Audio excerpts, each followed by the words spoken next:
How happy would you be if you never had to pay for gas or groceries ever again? Here's your chance. 2 winners each will receive free gas and groceries for a lifetime in the Gas and Groceries for Life raffle, presented by Thomas J. Henry. Free gas, free groceries, 2 winners. All net proceeds benefit elementary school children and local food banks. So get rolling, hit the gas, and purchase your raffle tickets at gasandgroceриesforlife.com today. All right, Pickle, let's get into some headlines from across the state of Texas. And we're going to start in College Station. Because why not? Dateline College Station. Dateline. Our friend Mike Craven, senior college football writer for Dave Campbell's Texas Football, is down College Station beginning a spring practice. Spring practice started last week, and Craven was there, the opening press conference, watched a bit of practice. He mentioned he was tweeting about how he's always struck. He's like, he always forgets how big A&M is, and they're just huge in the trenches because they've just done such an unbelievable job recruiting in the trenches. They're just massive up there. But that's not the on-field stuff was not what really caught everybody's eye. It was fairly normal for a first day of spring practice. It was the press conference before spring ball really got going. Because Jimbo Fisher went up there and kind of gave his opening press conference. State of the Aggies address. As you do. Yeah, kind of the State of the Aggies address. Yeah, as you do. Right? It's pretty standard fare for pretty much every coach.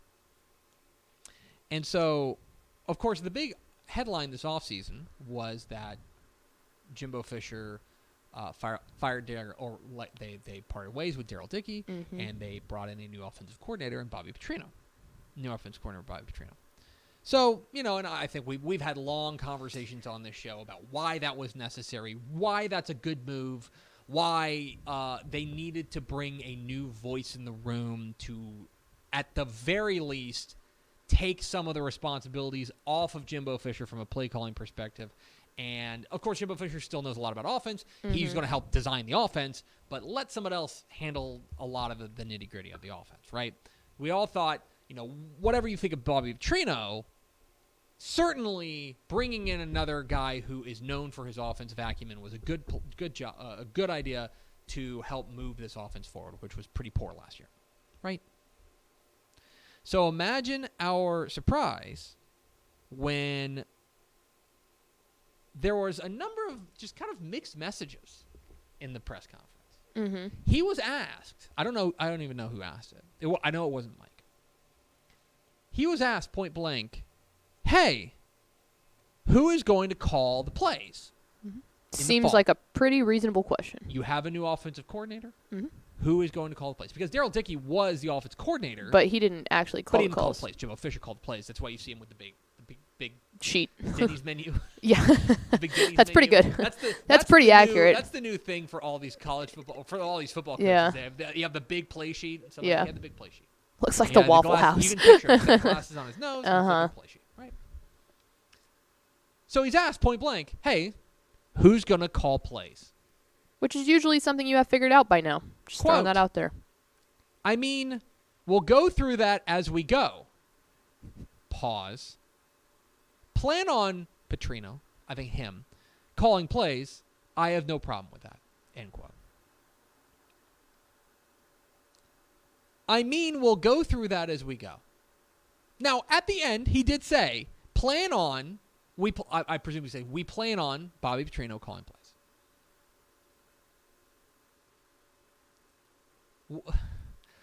What are we doing? What are we doing? That to me, and this is, certainly, it's March. There's not a lot to talk about. Right. So we're going to take whatever little thing we have and we're going to blow it out of into proportion. This big thing, right? I fully recognize that that's what we're doing. All right? I understand that that's what's happening. With that said, that strikes me as a guy who doesn't understand why it was necessary to bring in an offensive coordinator. The whole point was the offense is really struggling. The consensus is you need to give up play calling and focus on the big picture, go to the more CEO levels type stuff, be involved, obviously, in the offense, and say, hey, we need to run the ball here, or hey, we need to throw the ball here. But as far as the play calling is concerned, Give that over to somebody else. Yeah, I mean, I obviously I love Daryl Dickey. Go Mean Green. Like I have respect for Daryl Dickey, but ultimately what he was in that A&M offense was just the dummy to stand there during the games and fill up the offensive coordinator position. So it's like why would you fire someone from that position to just hire another person in that position? Again, I fully recognize that because it's March 27th and we're just desperate for things to talk about, little things are going to seem like huge things. And in the grand scheme of things, I don't think this is that big of a deal. Mm-hmm. I want to be clear. I don't think this is that big of a deal. But that is an early red flag for how the offense is going to operate, because I know one of the concerns with hiring a guy like Bobby Petrino is that Bobby Petrino's got a pretty big ego himself. Mm-hmm. Jimbo Fisher has a pretty big ego himself. If they're both fighting over the same territory, you can certainly see how that could turn sideways. Mm-hmm. And that response alone makes me feel like the two of them have not sat down and had a conversation. Like that's the most troubling thing is maybe you just don't want to tell the world yet. But that one in that setting sounds to me like I have not sat down and had that conversation with him yet. I'm going to be honest. Can I just tell you what I would do? I would lie. Yeah. I would go in there and say, we hired Bobby Petrino. Bobby Petrino's going to be in charge of the offense. He's going to call a plays. Now, maybe you're going to rip them away from him after 2 games. That's fine. But on March 20th, in the opening spring press conference, say you have something figured out. Just say, hey, you know what? Yeah, Bobby Petrino's going to play. Going to call. None of this.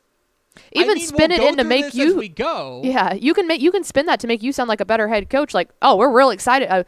Did y'all hear who we brought in as offensive coordinator? Right. We're excited about our offense. I'm still going to be involved in the offense, but he's going to call the plays. Mm-hmm. It's as simple as that. But sell them and it makes your whole program look better. And I don't know. It caught me off guard. It was certainly a response. It was wait, what? Exactly. Okay. Moving on. Staying on the college football ranks. There is some news down at Texas State. Of course, they have a new head coach in G.J. Kinney. They have hired a former coach there at Texas State, as David Bailiff is going to rejoin the program as special assistant to the head coach under G.J. Kinney.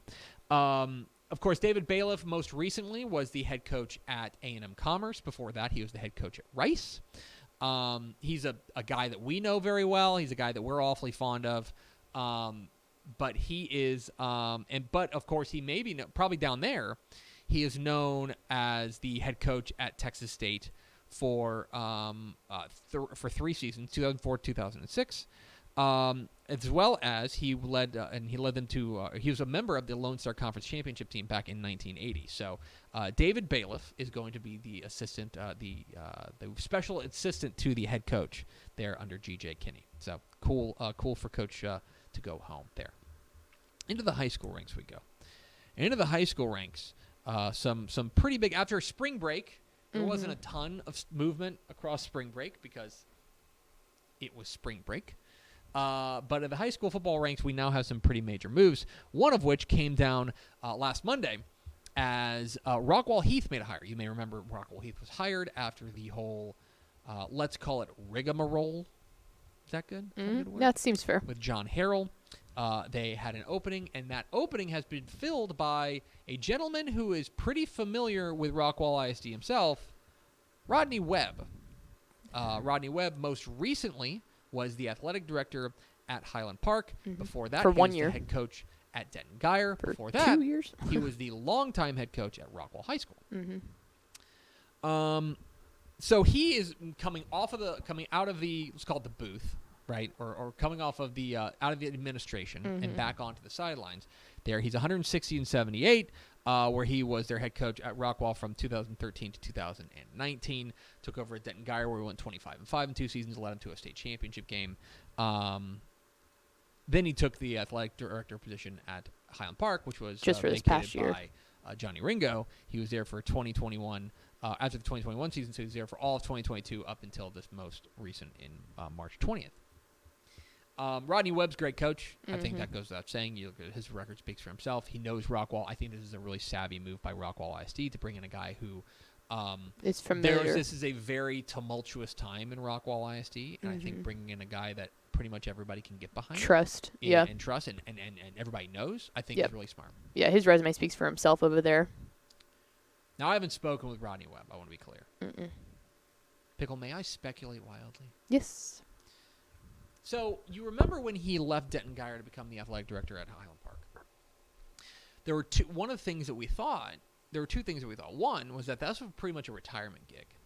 This was, you go there, you're the head coach or you're the athletic director at Highland Park, and then you build up your TRS, your pension for however long you want, and then whenever you want to retire, you retire. It's a cushy gig. Oh, yeah. It's a tough job, I want to be clear. It's not you roll out of bed, but like being the athletic director at Highland Park is a good job. Oh, yeah, and it's a one school.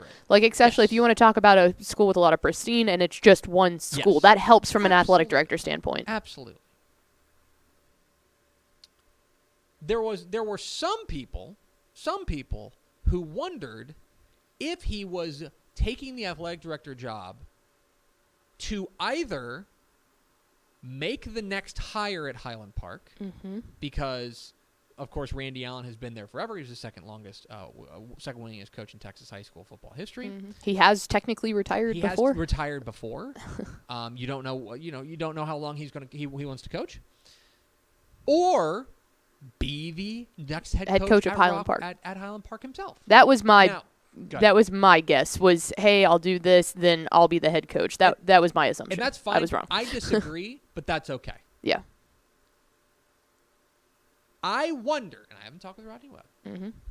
I wonder if he somehow got a signal that Coach Allen was not planning on retiring. Yes, that was my assumption when I saw this. And he goes, opportunity to go home. Coach Allen said he's going to coach for X more years, so I would have to wait that long to either make a hire or be the hire. Anyway, that's what that was my thought was, I think, to me, this signals to me that Randy Allen is coming back for at least another year. Going to be around for a bit. Yep. Going to be around. I agree. Anyway, Rodney Webb, the next head coach at Rockwall Heath. Let's blow through a few more of these coaching changes. A bit of a surprise out there in the Panhandle. Stratford is now open. The Elks, of course, who went to a state championship game and won the state title back in 2021, are looking for a head coach. As Matt Lovern, the head coach of the Stratford Elks, has resigned to take over as the offensive coordinator at Canyon, which is interesting. He's leaving a 2A Division II team to go be the offensive coordinator at a 4A team in Canyon. Lance Launard, our friend up there in the Amarillo area, was the first to report this. He's been very successful, 89-22 over his tenure there. And you know, he said he talked with Matt Stepp about this. He said that it was, for his family, it wasn't a quick decision because they left Stratford, but it was an opportunity to go back to his alma mater there and coach under Coach Todd Winfrey.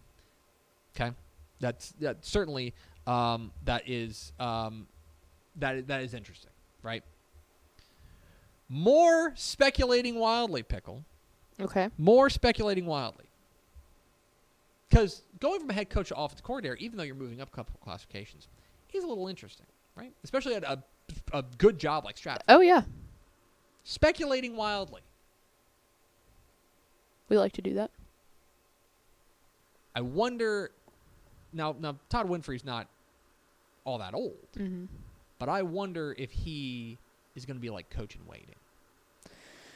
Yeah. That's wild speculation. It's reading the tea leaves. But yeah, it's just, that is such a, and maybe it's a family thing, who knows, but that's such a kind of move of going, oh, why? Right. That I feel like there's some underlying thing there, and that would make sense. It's a little interesting. Yeah. But anyway, it's an opportunity to go home. Yeah. Opportunity to go home, and you never know with family stuff and stuff like that. So anyway, Matt Lovern, the next offensive coordinator at Canyon, that is going to open up a good job there at Stratford. I was going to say, that's the next part of this, is that Stratford is a very appealing job to a lot of people. At Division II level. Speaking of attractive jobs, one of them came off the market but opened up another one. We're going to do this one first. Oh, I'm sorry. Did I miss one? Oh, yep, I did. Well, yeah, we'll get to Kyle Coates in a moment. Okay. Colleyville Heritage has made a hire. You may remember Kirk Martin left Colleyville Heritage to go back to Manville. They have made a hire. They have hired Killeen Harker Heights head coach Jerry Edwards. Jerry Edwards, the next head coach. He, of course, was very successful there at Harker Heights for the past couple of years. He's a guy who he took over a program that was really middle of the road and turned them into one of the best programs in Central Texas. Most notably, this past year, going to the regional final where they before they fell to Duncanville. Rashawn Sanford, of course, was the star there. But Jerry Edwards is going to be the next head coach there at Colleyville Heritage. He's a long-standing coach here. I believe he's been there for 10 seasons. And, you never know. Maybe he just wants to change his scenery, things like that. But whatever the case is, he's the new head coach there at Killeen Harker Heights. And I'll tell you, Matt Stepp and I were talking about this. Mm-hmm. They swing big there in Grapevine, Colleyville ISD. Oh, yeah. They swing big. This is another big fish that they've reeled in there as Colleyville Heritage head coach, or next head coach at Colleyville Heritage, Jerry Edwards, head coach at Killeen Harker Heights. Down in the Houston area, the Woodlands College Park has made a hire, and they have brought in a state champion coordinator as their next head coach. DeSoto's co-defensive coordinator Kyle Coates is going to be the next head coach at the Woodlands College Park. Lonnie Madison left to go take over in February to go take over at Bridgeland. That opened up College Park. They have hired Kyle Coates. Kyle Coates is a Georgetown guy. He played collegiately at Trinity, but he has been the defensive coordinator along with Aaron Babino there at DeSoto, of course, bringing them to a state championship last year. And, he is a guy who has bounced around. He was a defensive analyst for under defensive coordinator Todd Orlando at Texas. He spent 3 years there. He was on the staff at Round Rock Westwood under Anthony Wood, et cetera, et cetera. He was there for 1 year under Claude Mathis, and he had a lot of great things to say about Coach Mathis and the DeSoto staff as he takes his first head coaching job there as Kyle Coates, the next head coach at the Woodlands College Park. Down in the Rio Grande Valley, Monty Stumbaugh has stepped down as the head coach at Hidalgo. He's a 44-year coaching veteran. He's been at Hidalgo for the last 6 seasons. But you look at the record, it's not pretty. It's 22-34. Mm-hmm. But the first 2 years, he was 2-18. So yeah, you can do the math there. He was pretty good. Yeah, he's turned it around in a big way. And a very well-respected coach down there, too. He talked with Matt Stepp. Coach Stump talked with Matt Stepp. And I think he indicated to him that he wants to coach a couple more years. He doesn't want to retire.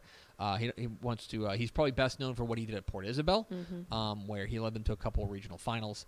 But Monty Stumbaugh has stepped down there as the head coach at Hidalgo.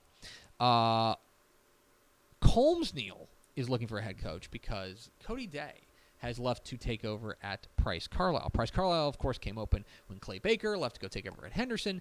They have poached Cody Day from Colmsneal. He led to the Bulldogs to the playoffs last year. He's 18-21 for the last 4 seasons there at Colmsneal. Finally, down in the Austin area, Austin Del Valle. Yes, correct. Austin Del Valle is down. Has filled their vacancy. Of course, that was Bobby Acosta was the coach there at Austin Del Valle. Mm-hmm. He left to go be the offensive coordinator at Arkansas Pine Bluff at the collegiate level. They have promoted their defensive coordinator and associate head coach Todd Patman to be their next head coach there. It was his first 2022 was his first season at Del Valle. He was the defensive coordinator and head coach at Bastrop. For 13 years down there in the Austin area. Before that, he was at Cedar Park Vista Ridge. He was at Austin Northeast. So he knows the Austin area quite well. For sure. He was also on the staff at DeSoto for a few seasons as well back in the late 90s and early 2000s. So the next head coach at Austin Del Valle is Todd Patman. You can find all the news on TexasFootball.com. Hey, thanks for watching this clip here on YouTube. If you like this kind of stuff and you want more of it, make sure you subscribe to our YouTube channel. And remember, you can watch us live every weekday at noon at TexasFootball.com, Facebook, Twitch, or here on YouTube. And if you want more of the best coverage of football in the state of Texas, check out TexasFootball.com and become a Dave Campbell's Texas Football Insider at TexasFootball.com/subscribe.